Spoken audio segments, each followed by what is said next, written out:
Dari serangkaian putusan, ini MK juga dituding, Bang, telah terlalu ikut campur dalam kewenangan pemerintah dan DPR, khususnya dalam konteks pemilu ini. Kita tidak membicarakan offside tidak offside, karena nanti akan menjadi debat, ya, debat kusir yang tidak punya ujungnya.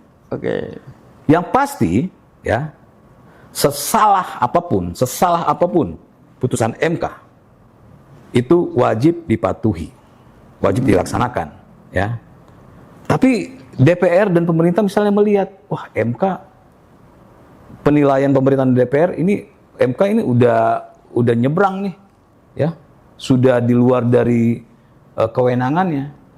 Tapi pemerintah tidak boleh menyatakan itu, ya, dan DPR nggak bisa menyatakan itu, harus menghormati. Untuk menyelesaikan hal itu agar supaya Hakim MK tidak nyebrang, maka pemerintah dan DPR merevisi undang-undang MK, gitu. Itu caranya. Oke. Jadi pemerintah dan DPR segera merevisi undang-undang MK sehingga melihat pasal-pasal yang bisa menjadi celah sehingga hakim-hakim MK bisa lompat pagar nih.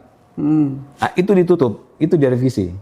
Sehingga hakim-hakim MK dalam membuat putusan, ya, di Mahkamah Konstitusi itu tidak lagi keluar jalur. Oke. Ya, karena bagaimanapun MK harus manut dan patuh pada undang-undang, gitu, undang-undang MK.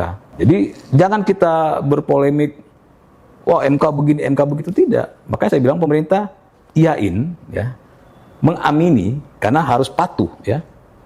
Harus patuh pada konstitusi kita, makanya minta fatwa bagaimana maunya. Setelah itu, agar supaya tidak terjadi seperti ini lagi, pemerintah dan DPR merevisi undang-undang MK, sehingga MK kembali ke marwahnya. Jadi gini, Mas Wibi, kenapa saya bilang ada kebingungan ini? Karena, ya, ada putusan MK, kalau nggak salah di ini, putusan 97 tahun 2013 juga. MK itu jelas, ya, dalam pertimbangan hukumnya mengatakan tidak boleh, ya, pilkada itu masuk ke dalam rezim pemilu. Nggak boleh.